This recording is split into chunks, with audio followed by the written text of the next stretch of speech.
Some of the biggest mistakes people make is they don't plant roses in the right place. We need a sunny location. They don't plant them properly. They don't prune them properly. And most of all, they pick the wrong variety. So when it dies, they say, you know, how come?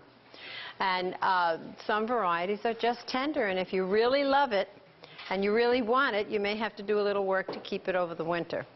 So we'll proceed from here. The rose has been part of the human experience forever. When the Pilgrims came, they brought roses with them, and they brought them for medicinal purposes because the rose hips, they didn't know it was because they had vitamin C in them. They just knew that it helped them to stay healthier. So they brought rose slips with them and rooted them.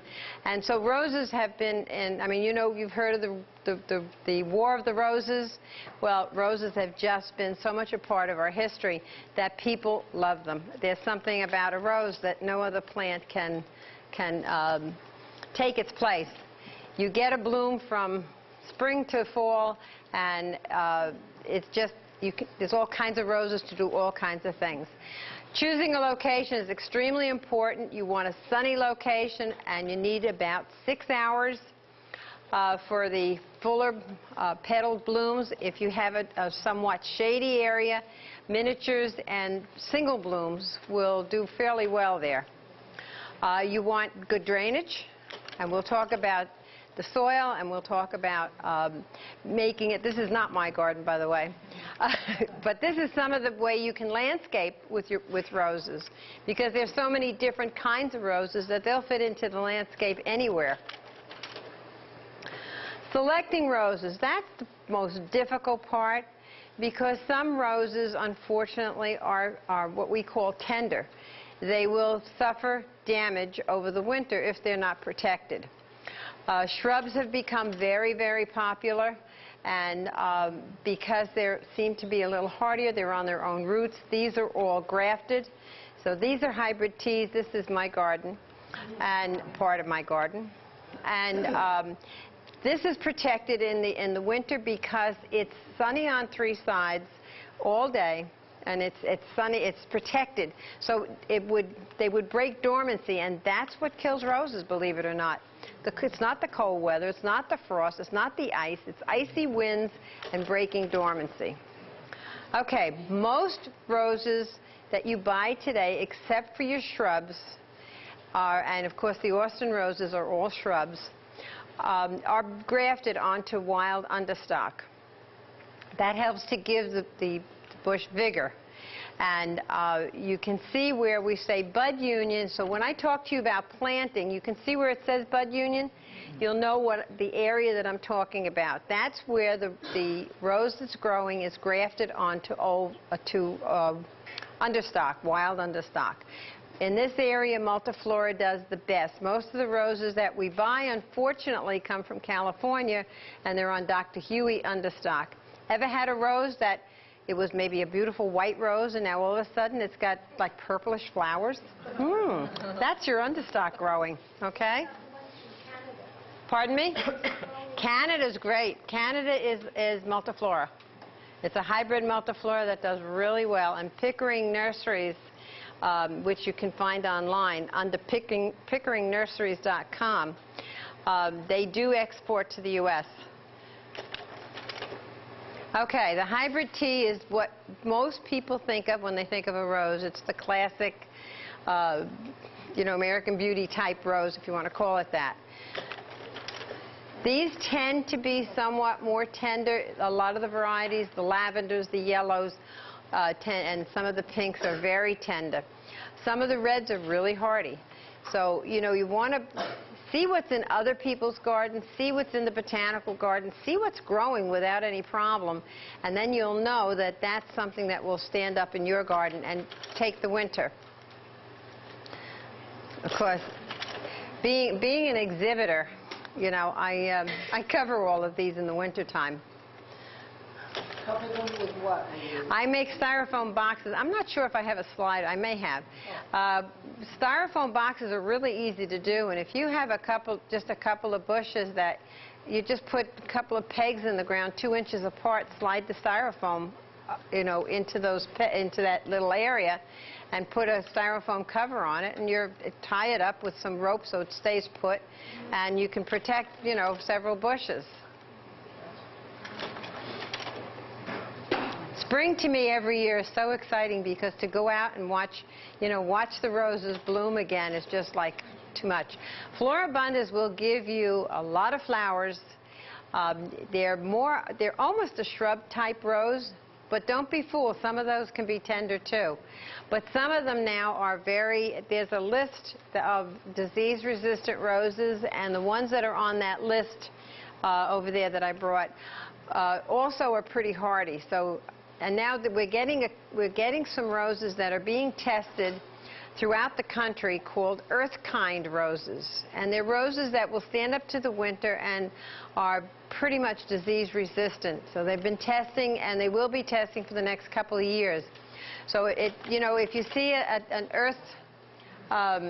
earth-kind sign on a rose bush, you know that it's been tested and that this is a rose that was not going to give you too much trouble. This is a bed of Europeana, which is an old-time rose, been around for a long time, and is winter hardy, but it mildews. So, but there's some newer varieties. Knockout is one of them that is just as pretty and floriferous, but it's winter hardy, and it's also not. It's disease resistant, so you're going to have less work with knockout. And the roses that you're mentioning, how many actually have an aroma, a fragrance? You know, I hate to admit this. Being an exhibitor, I look but don't smell. So some I'm very much aware of, but a lot of them I'm really not. You know? No, they're coming. They know that people want fragrance, and of course your old garden roses and a lot of your shrubs have a lot of fragrance. This is the old Betty Pryor that's been around forever and will stand up to everything, but it does mildew. And we're going to tell you how to avoid that. This is called Oranges and Lemons, which is really pretty. It's a shrubby type Floribunda. But this is Escapade, which I love, and Escapade is fragrant. That I know. Most of your lavenders are very fragrant. Escapade it mildews a bit, but if you do preventative spraying, you won't have a problem with it. But it's very floriferous, and I'm partial to that color, so I really like it. This is Hannah Gordon. Hannah Gordon should have been called a shrub because it gets massive. I have a Hannah Gordon that gets like 4 feet across, 5 feet across. Blooms a lot. I don't think it's fragrant, but it's kind of pretty. And it doesn't really have any particular, it's not the first thing to get diseased. So it's, you know, any rose will get diseased if there's enough disease around. Can I ask a question? Sure. If you put a shrub in, and Yeah. under ideal circumstances, it would get 4 feet wide by 5 feet tall or whatever. If it wasn't ideal, do you think you'd get 2 by 3, or do you don't think? There are shrubs that you know, just by nature grow different sizes. Right. And you better check it out, because I'm going to show you a shrub here that was like a surprise. Okay? But will larger shrubs do a little less? You prune them, but you're going to sacrifice bloom. Okay. Okay? Yeah, that's brass band. That's also a very, you know, it gives lots of production, and it's not particularly, you know, prone to disease. So I can tell you it's winter hardy. So the Floribundas, I can tell you definitely, because they're in the front of my house without any protection. But the ones in the back, I mean, some of them I would guess are tender, and some I would guess are not. But they're covered, so it's really hard for me to say, you know, oh, it's going to stand up or it's not going to stand up. Miniatures are great little bushes. Most of them are on their own roots, and they don't usually winter kill. You can throw leaves, you know, tons of leaves on them in the fall, and they'll do very nicely. You don't need a trellis? No, no. The miniatures will grow anywhere from 6 inches to maybe 20 inches, depending on the variety. Okay, you can use a nice little, they make a nice little border, and they're a pain in the neck to prune, I'll tell you that. But they did some experiments and pruned them with the hedge clippers. Seemed to work. You know, roses are really tougher than you think. They really are. And you have miniatures that have the hybrid T form, which this is, have a more informal form. And then, of course, we have climbers. Now, we have climbers and we have climbers. We have some climbers that bloom on old wood and shouldn't prune those until after the spring bloom. And then you have some of the more modern ones, which wait till I get to it. This is Belinda, which is actually a shrub. Okay, this is a newer variety. This is 4th of July. It blooms on new wood. So you can cut this anytime you want, and it's going to rebloom that same season. It's fragrant, it's disease resistant, and it's winter hardy. What more do you want? This is Altissimo, which is very dramatic. The only thing I don't like about Altissimo is that it kind of grows tall. See, 4th of July is a little neater. It doesn't grow quite as tall. And, but Altissimo will go 10 feet high with all the blooms up there, so you got to go upstairs to look at them, you know. and it's really tough to cut one.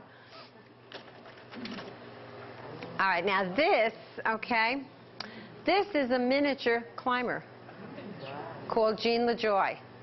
All right. Now Jean broke her metal trellis.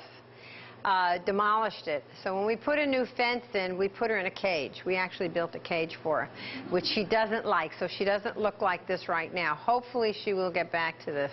That's one plant? That's one plant. Yeah, one plant. It's about, it had like a 9-foot spread. Yeah. Okay, shrubs. Be careful with your shrubs. They come in all sizes. The Austin roses are shrubs, basically. Okay, some shrubs, not the Austins and not the more modern shrubs, but some of the old garden roses, which are shrubby in their nature, only bloom once. Okay? This is Berries and Cream. What a pretty name, huh? And this is Mayan's Rouge, which is, they have a pink one and a white one. That's Flutterby. Flutterby can get to be quite a big, okay, here is a surprise bush. Nobody told me how big it grew. Okay, that's my son, my 6-foot son, standing next to it. Okay, and that's one, there's a climber behind it. But as you can see, so be careful with your shrub. You can go online, and I don't know how many of you are computer savvy. But you can go online and get all kinds of information. In fact, I'm going to give you a great search site. It's called Ask, ASK.com. And if anytime you do a search, if you put parentheses around what you're searching for, you'll get more specific hits. In other words, if you put roses in, you're going to get anybody whose name is Rose, all kinds of things. But if you put roses or rose growing and put it in parentheses, you're going to only get rose growing. Okay? So, you know, that's a little tip. There are lots of great sites. The American Rose Society site is ars.org. And there's lots of links on that site to take you to nurseries, to take you to information about old garden roses, shrubs, modern roses, just about anything you need to know.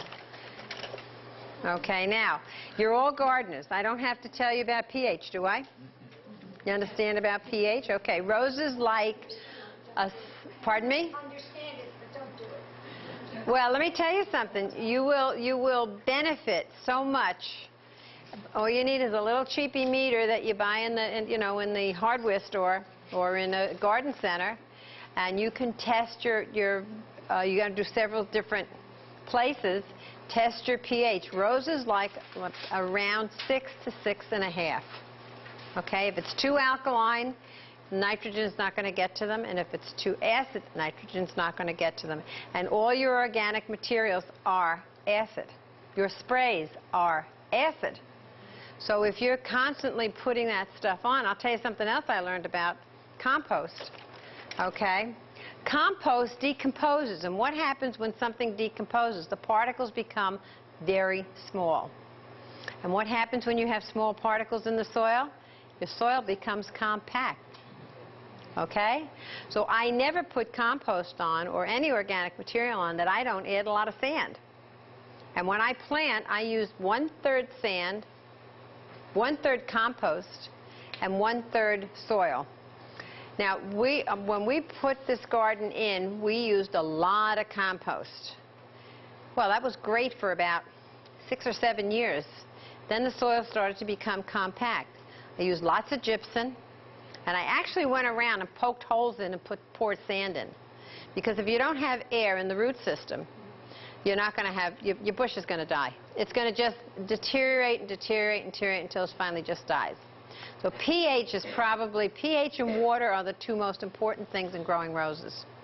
So check your pH. Okay, we plant a rose, we put a little superphosphate in the bottom of the hole, and the reason you see that little cone in the middle is because if you're planting a bare root rose, there's a hollow section underneath the roots. So you have to support that, and so you just put your rose right on top of that and then put your other things in. Okay, this is planting bare root roses, which you would probably get mail order, or if you go to Home Depot and places like that and they have the packages, make sure they just came in, soak them overnight, and then you plant them as bare root roses, because that's basically what they are. They're usually in wood shavings or something like that. Okay, you can put a little bit of Clorox in that water, not much, just a couple of drops of Clorox, and that'll help if the roots have a fungus. Okay, we have prepared our soil, superphosphate in the bottom. I like to put gypsum in the bottom because our natural soil is clay, and that helps to break up the hard pan underneath, and it helps with drainage. And so I chop in some, that's the first thing I do, is chop in some gypsum, then superphosphate, and then I have prepared the soil, as I say, 1/3 sand, 1/3 compost, and 1/3 soil. And we start to plant. We use water to get the soil around the roots, okay? And then once we set the plant in the right spot, and in this area we should plant with that bud union, which I showed you earlier, at soil level.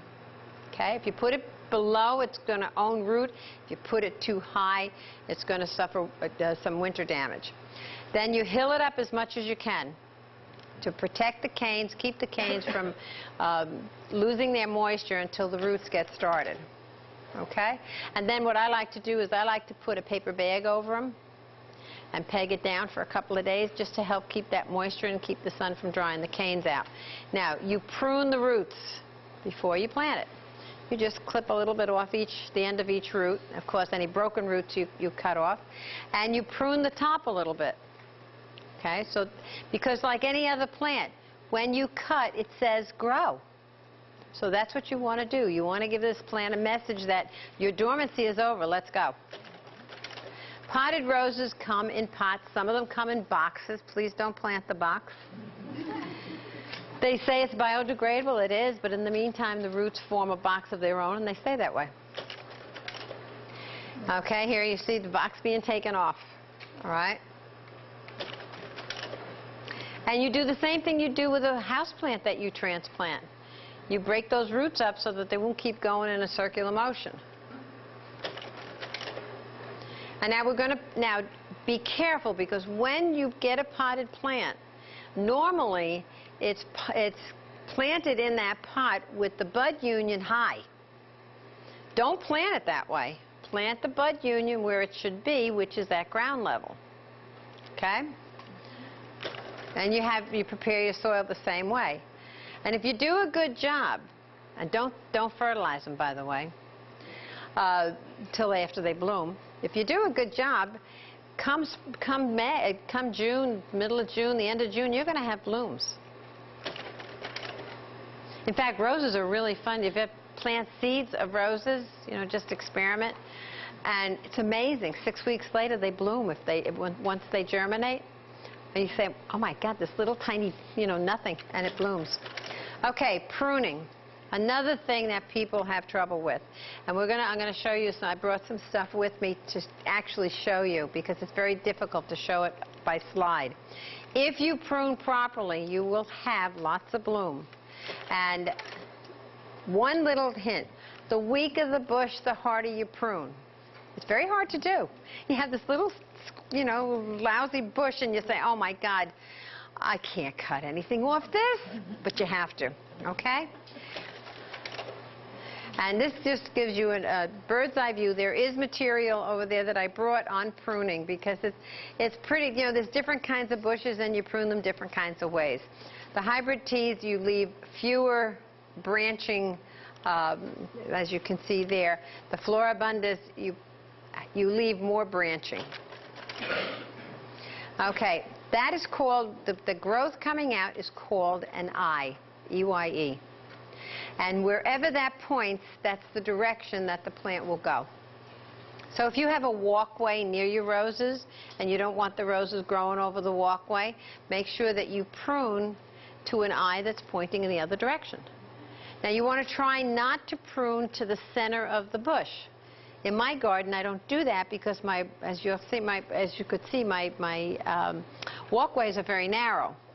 So I do what you're not supposed to do, and that is I prune to the center of the bush in a lot of cases, but then I go through, usually in July, and I cut out stuff in the middle that has gotten old, so I keep the bush open. Okay, you have 3 cuts here. Now, does anybody want to guess what would be the proper cut? One on the right. How about the left? Okay, the one on the left. Now, do you think that 450 roses with maybe an average of 5 canes each, do you really think that I do a 45 angle on every single cut? No, but I come close, okay? But that's the optimum, all right? This is not a good cane. Yes, you see this growth, and it will grow, and it probably will bloom, but the first really hot day when that plant's under stress, the leaves will all turn yellow and droop, and you'll say, my God, what happened? What kind of disease is this? Well, it's not. There's just not enough viable cells to carry moisture when it's under stress. So if the center of the pith of the cane looks like this, keep cutting back until it's white, like that. Okay? This shows you some dead wood, some damaged wood, okay? And I like to say prune to the 3 Ds. Cut out all your dead wood first, then cut out your damaged wood, and then cut out your dinky wood, okay? Now, if I cut right below that damaged and dead area, my cane is not going to be white. It's going to be brown or tan. So I have to keep going down. And I can go down an inch at a time, an eye at a time, because I want to cut just above an eye. And I can cut a little at a time until I get to white. I don't have to necessarily say, oh, well, I'm going to go down a foot, because I may be able to conserve more wood. And once you take it off, you can't put it back on. Okay, this is the little borer bee. He's a devil. He will kill a cane. He makes a hole, makes a nest, and there's only one way to prevent him. You have to seal the cane. Well, we've tried everything. We tried clay, we tried nail polish, we tried all kinds of things. And the best thing, the easiest thing to use is Elmer's wood glue, exterior wood glue. Just dab it on every time you make a cut. Keep this guy out. Okay, and there it is. That's the glue. Every time you make a cut? Every time you make a cut. Yep, so the burrows can't get in there. Pardon me? When you're pruning, you just Yeah, that's it. I have glue in one hand, Karunas in the other hand. And even when you go out and cut roses during the summer and during the, you do the same thing. I guess the one time you don't do it is when I'll show you. I'll show you what it looks like. I took the thorns off so you can hand it around so you can actually see it. Okay? And if you do your pruning right, you'll have healthy bushes. And let's face it, we prune for several reasons. We prune, one of the main reasons is to promote new growth so that the plant renews itself.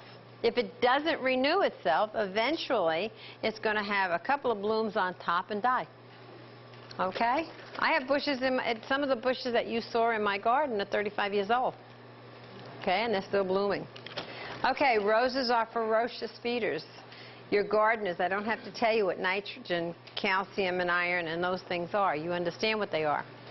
Roses need them just like everybody else. If you do very high nitrogen feeding, you'll find that you'll have lots of foliage and small roses. If you make sure that you have plenty of potassium and phosphorus, then you'll have a better bush. You'll have good foliage and good roses. No, that slide shouldn't be there. But that little bracket, okay, that's what holds my styrofoam in the wintertime. Because the styrofoam fits between the peg in the ground and the bracket on the side. Okay, what do we feed? Do we have to buy this expensive rose food? We don't. When I feed my roses, I start out after I prune with a 10-10-10 because I want to give them a boost. Okay? Then they get an organic dressing. Now, organics won't work in the soil until the soil's warmed up, so there's no sense putting that on first.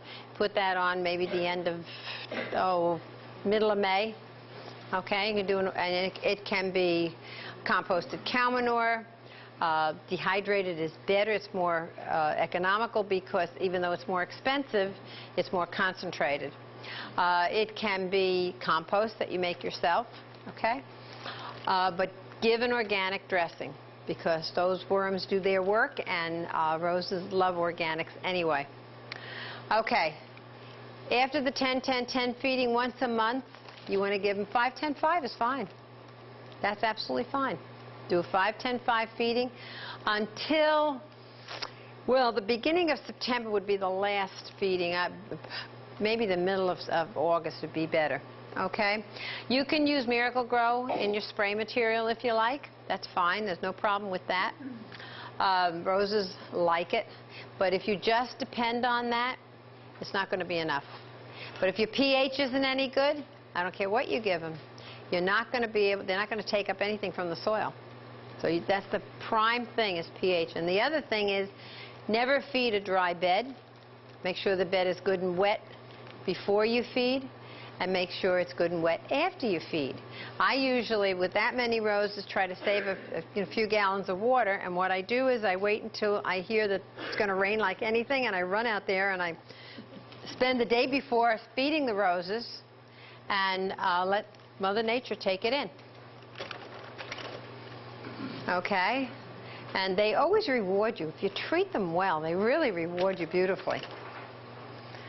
Of course, there's a lot of other things that like roses as well as we do, and those are the pests.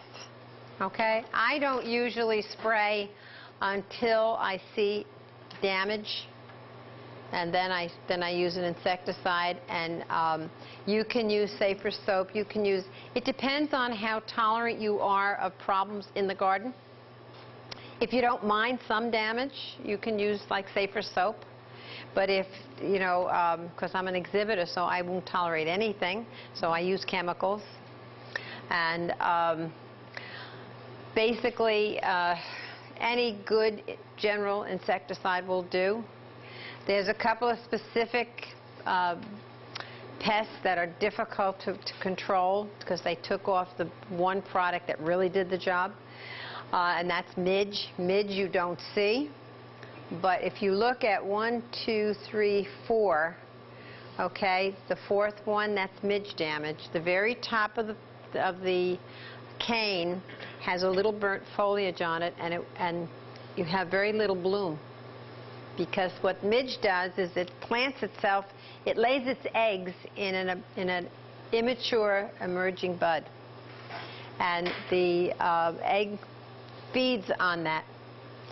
And so it kills the bud, and then it falls to the ground, and it starts the whole thing all over again. We used to use diazinon granules, but Ortho has come out with something, and you can, if you don't have pets, you can use that, and then you spray it as well. Now the other side of that picture, that's a little bonus, is it also kills grubs, so your Japanese beetles population is less from those granules in the ground. But it can, if you have suddenly, you know, have lots of good foliage and the plants look great, but there's no bloom, you've got midge. Okay? You can use any kind of a sprayer depending on how many plants you have. If you only have a few, the hose end sprayer is fine.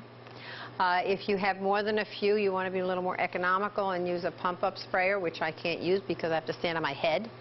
So I use an electrical thing. If you only see 1 or 2 little signs of damage, don't get paranoid.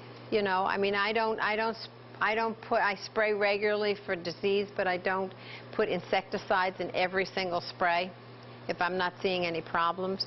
The other problem that people don't recognize is spider mites. And if you only have a couple of plants, you can certainly use just water, you know, a hard spray of water underneath the plant. I like to take off, after the spring bloom, I like to take off the bottom 12 inches of leaves because I feel that it makes it a little harder for the spider mites to jump up. And it helps with opening up the center of the bush and the sun and everything else getting down to the core of the bush. And also, I find that it helps with black spot. Okay? Of course, we all know these guys. I mean, that's your old aphids, and you know, a good blast of soap and water will kill them. So they're not really a problem. This is, you can barely see, but this is spider mite damage. Okay, if you look at the left-hand side and you see the lighter part of the leaf, if you turn that leaf over, and I don't know if I did the slide with, no, that's my friend's. Okay. If you turn that over, the bottom of that leaf would look dirty, and if you take a magnifying glass, you'll actually see the spider mites running around.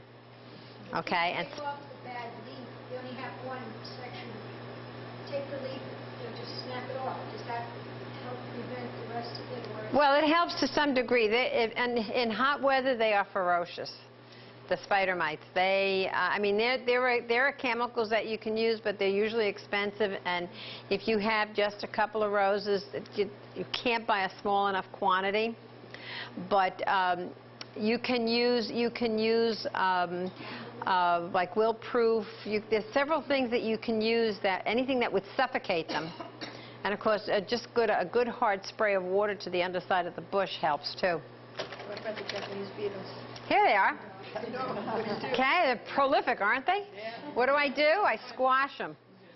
I'm not going to spray 7, which is, as far as I'm concerned, a little too toxic.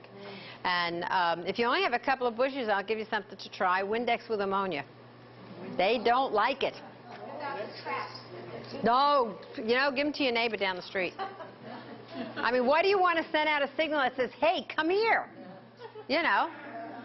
And you say, you know, I don't see that many in my garden. How come this trap is full? Yeah, because you got everybody else's too. So, because in that trap is an attractant. It's a sex attractant. Okay? But I've actually, you know, I'm an observer in the garden, and any good gardener really is an observer. And I've sprayed with, because I can't do it on a general basis, there's too many roses. But I've sprayed, you know, Windex with ammonia and then stood there and for hours and watched them come, land. They don't like it, and they go away. Okay? Pardon me? What proportions Windex and ammonia? No, just Windex and ammonia right out of the bottle. Right on the rose. Where did you get that idea? Let me tell you, rose growers are very inventive. Oh, I see. Okay, if there's a problem, they find. I mean, there was one. We tried it. Believe me, we tried it. There was one thought that if you took dead Japanese beetles and ground them in your blender, and then added that to your spray, that the Japanese beetles would say, oh my God, there's all dead Japanese beetles here, I don't want to go there. But I got news for you, it didn't work. We ruined the blender, but it didn't work. You spray that right on the rose, the Windex? Yeah, yeah. Now, I have found that my population of Japanese beetles is practically nil. Okay? I think that it's using the granules that get the grubs, number one. And number two, several years ago I did milky spore. Now, milky spore is a bacterial infection that you put into the ground that attacks the grubs. It takes a couple of years to work, but it spreads. The bacterial infection spreads. And if you destroy those grubs, then you don't have the population of Japanese beetles. And if you don't put a trap, you're not going to attract them from other people. What did you say was milky what? Milky spore. Yeah, milky spore. I think they call it doom. I think that's the trade name, doom, D-O-O-M. what? Milky spore. If you go on Rose Mania, and it's on one of my things there on the bottom, you'll see on the bottom there's different websites that I got. I copied some of the stuff from. Rose Mania carries a lot of stuff. In fact, I put one thing in there because there was deer called Liquid Fence. It's supposed to be effective for deer. And Monty's Joy Juice is great because I think it's a seaweed concentrate. And the roses love it. You put it in your spray, just a couple of drops. It's good for your house plants. It's great stuff. Grub killer and harm the birds. Pardon me? Grub killer, harm the birds. Well, you know, you have to make a choice. All right? That doesn't harm them. They just don't have any grubs to get. That's all. No, no, no, no. I still have plenty of birds. You know, they go in the garden and get the worms, so it doesn't bother them. Nematodes are a whole different story. Could you Yeah. just repeat what you said? We didn't hear it that well over here. I said that she asked about harming the birds. Will the grub granules that you put in the ground harm the birds? And I said, I don't think so, because the birds, I still get birds in my garden. They go and they take the worms out. I do too. So, you know. This is a spittle bug. He does it, you know, you think it's just a little bit of foam that somebody, well, if you take that off, you'll find out there's a bug in there. It's only a problem early in the spring, and almost any insecticide will get rid of it. So don't get too concerned about that. This is the leafcutter bee. He is a real pain in the neck because there is no spray that will get him. He will attack one bush and just stay on that one bush, and unless you can see him and catch him, you can't kill him. Okay? He won't touch the bush on this side or the bush on that side, just the bush he's attacking. Pardon me? Do you think hornet spray would kill him? I don't know. I really don't. I haven't been able to kill him. I got one bush that he attacks, so I said, all right, eat it. You know? I mean, okay. Disease. We want to have healthy bushes. We want to have healthy foliage. Okay? This is mildew. Okay? You know other plants that get mildew, like lilacs and other things. Mildew cannot be cured. It can only be prevented. So that means you have to do a preventive spray like every 10 days. And Immunex I have found to be very effective. Don't get the Immunex. There's one Immunex that is just Immunex. Okay, that's 2 tablespoons to a gallon. If you get the Immunex with an insecticide, it's 4 tablespoons to a gallon, and it makes it a very expensive spray. Okay? But Immunex I found to work very well. This is what mildew can do. In the papers that I brought, there is a formula for using baking soda and vegetable oil for mildew. How effective is it? Fair. Okay?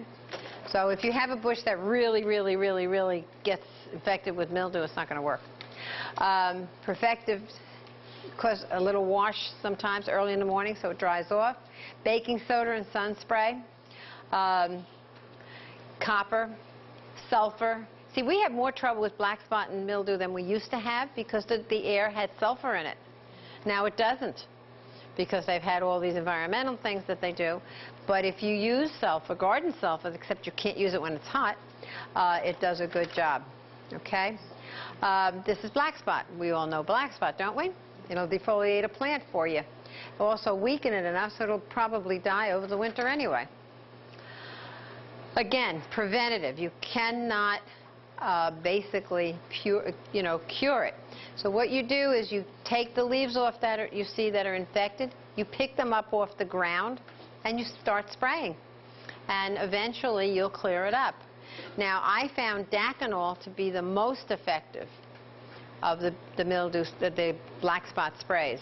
They say Funginex will do it. Funginex won't do it. It'll do mildew, but it will not do black spot as effectively. Daconol. D-A-C-I-N-O-L, maybe. This, you think, oh, well, that's just dampness, right? Just dampness? No, that's a fungus. That's botrytis. Okay? And usually when it's cool and damp, you'll get botrytis. Just take it off, clean it up, and most of your, like if you use a sulfa spray or use any Daconol, it's not a big problem. This is a bud that you'll see in the fall and you'll say, oh, it's just the cold dampness. There's botrytis. And if you get plants bare root, check those roots, and that's why you put a little Clorox in the water, because if the roots have botrytis on them, you certainly don't want to plant it with botrytis. Okay? And always, always, always, always play it safe. I don't care what you're spraying. Okay? And if it says, well, it's organic, it's natural, forget it. So's tobacco juice. Okay? I mean, think about it. Protect it. Respect everything you use. Respect compost. Don't think just because you're using compost that it's okay. Milorganite's deadly. It's loaded with heavy metals. Wear a mask and gloves. Okay? And when you spray, make sure that you spray. I like to spray in the evening around, as the sun sets. It gets very still out. You don't want to spray when it's windy. All right? And make sure that your beds are well watered. Your ground is moist. Don't spray a dry bed. And protect yourself. Spray on, water in the morning so that it, not at nighttime. At nighttime, Right. it leaves them damp. Right. Always wear gloves, especially when you're mixing, because now you're dealing with a concentrated form of whatever you're using. And if it gets on your skin, you're not doing yourself any favors. So always wear gloves. And after you spray, go in and take a shower, and if you wear glasses, wash your glasses. People don't think of that, but your glasses are full of spray. So wash your glasses, okay? Very important to be safe and respect the materials that you use. Cuttings you can do cuttings so many different ways, okay? You can stick them under a jar, which is the old way to do it. Just don't get anxious. Okay, this just gives you some ideas of how you can... Now, I know some of you probably are arrangers. Okay, there are certain ways that roses will do better and last longer if you cut them properly and you condition them properly. Okay, first thing up, I like to cut in the evening, but you can cut in the morning. Don't cut under the hot sun, and bring some warm water out in the garden with you and put them immediately into warm water. Okay, and then you can put them, if you can refrigerate them, it's even better, or put them in a cool cellar and let them harden off, and then they'll have some turgidity for your arrangements. When you start to set up your arrangement, recut them, put them in hot water. That'll perk them right up. Most of all. Excuse me, will that prevent when you get a rose and sometimes the rose goes like this? Yeah, try recutting it and putting it up to its neck in hot water. Oh, Okay, sometimes if it has enough life back in it, you know, several hours later, all of a sudden you'll see this thing standing up and you say, oh my gosh. Okay? Really hot water? Well, I would say, how hot? I would say a little less hot than you'd wash dishes in. Okay? What do you mean up to the neck? Up to the neck of to the bottom of the rose. Foliage and all. You mean right up to where the bloom starts? No, here's the rose. Yeah.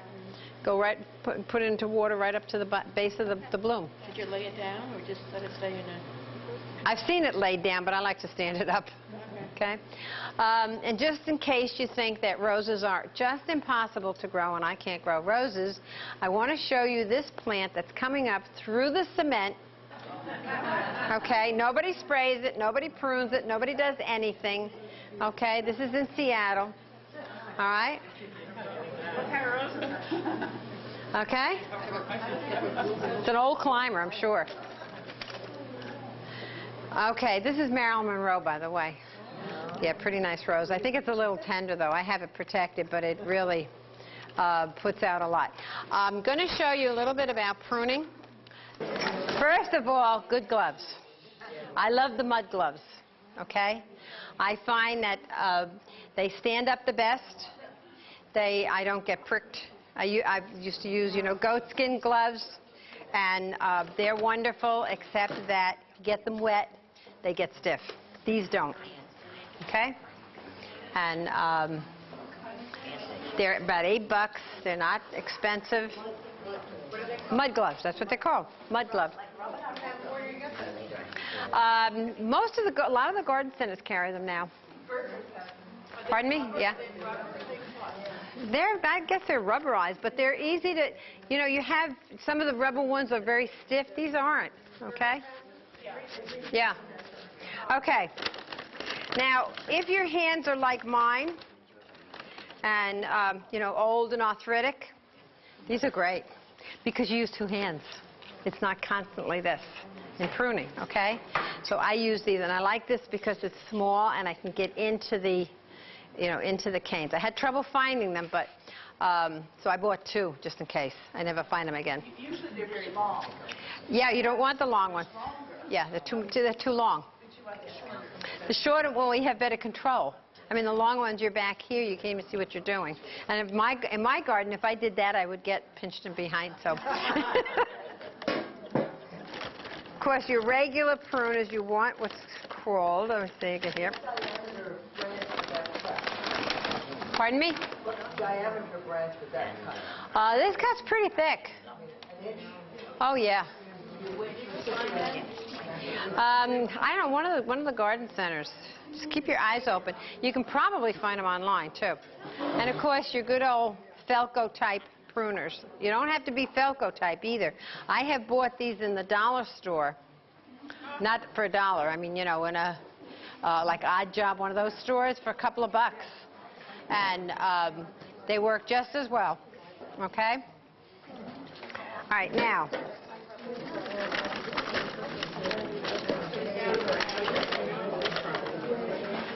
Now, this is the amazing thing about roses, okay? Oh, thank you.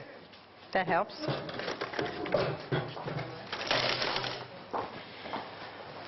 This cane would actually, leaves would come out. You might even get a bloom on it, okay? That's going to die. So don't tolerate this in your garden. This is, first of all, we have canker, okay, right here, right? Okay? And this is just winter kill up here, okay? So you want to cut it down where it's clean. You see the inside of that? See, it's white, okay?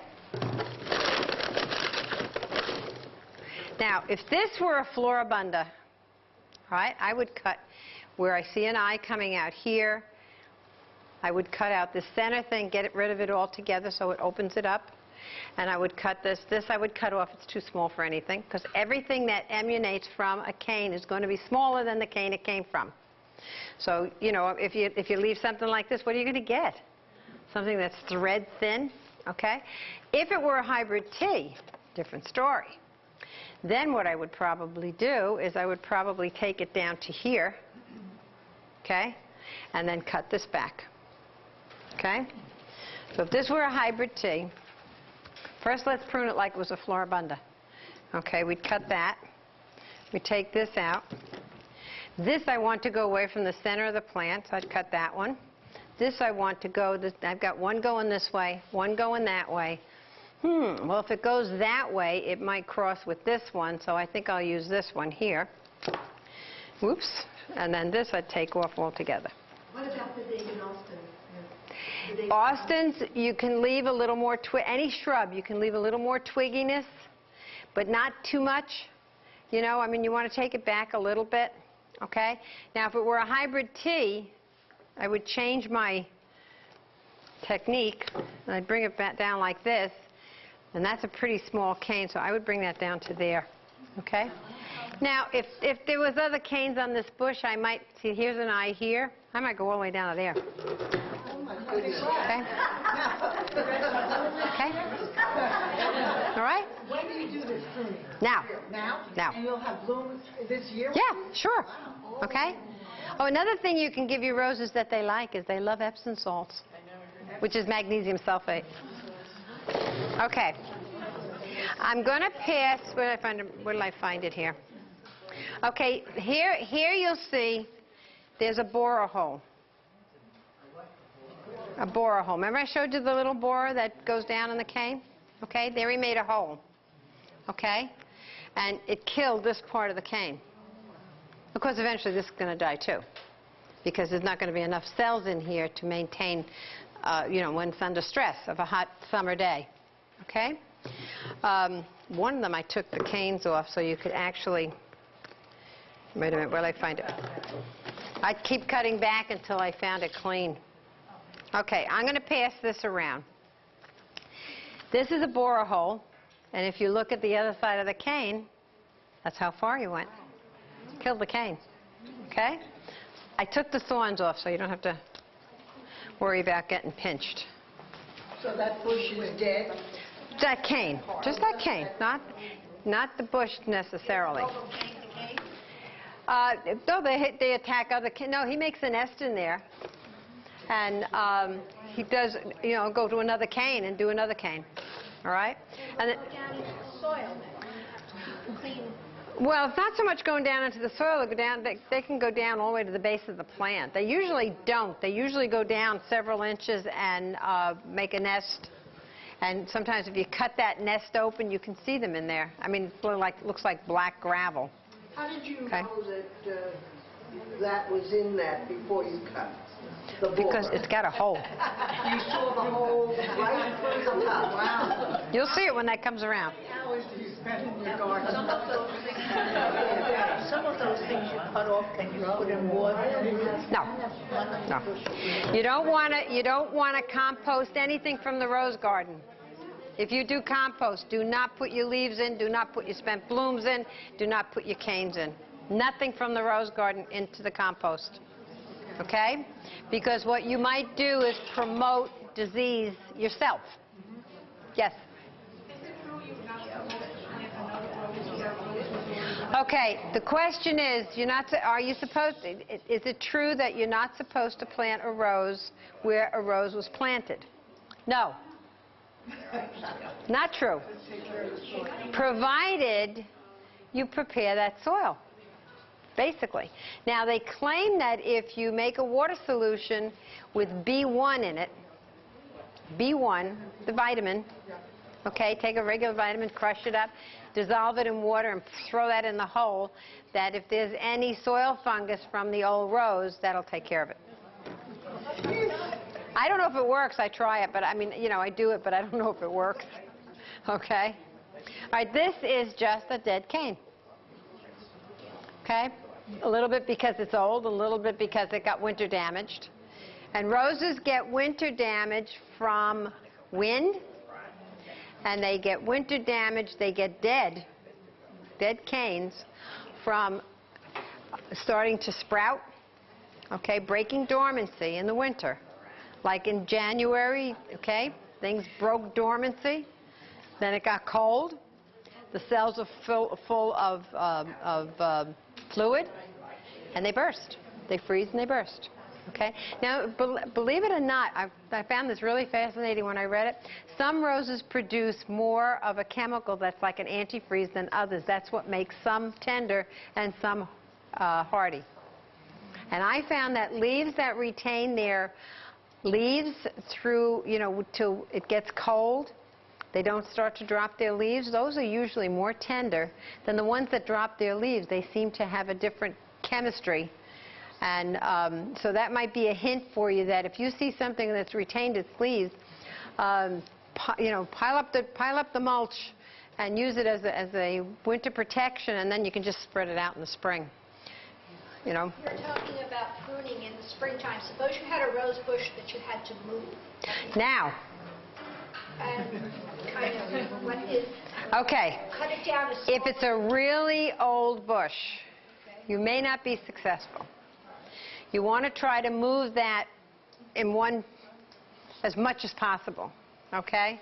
You prune it back, make it easier to handle, first of all. You want to prune it back anyway. You prune it back, and then try to move it, like they move the trees, okay? Now's the time to do it, all right? And then just make sure, I can't emphasize how much water roses need. Okay? If you never fed them anything but gave them plenty of water, they'd do just fine. So make sure that you keep your roses well watered. All right. If you use in fact, I thought I had a slide of that. You get it from Waterworks. It's a hose, and you put nozzles in it, dram nozzles in it, and you can hook it up to the faucet with an hour timer on it, and 3 times a week stick that on. But plenty of water. There's a story that I don't know if it's true, that this man went around and made himself a fortune. Okay? He went door to door, any place he saw roses, and he said, I have a magic pill. You dissolve this pill in 5 gallons of water once a week, and your roses will be spectacular. Well, they were, but it wasn't the pill, it was the water. Okay?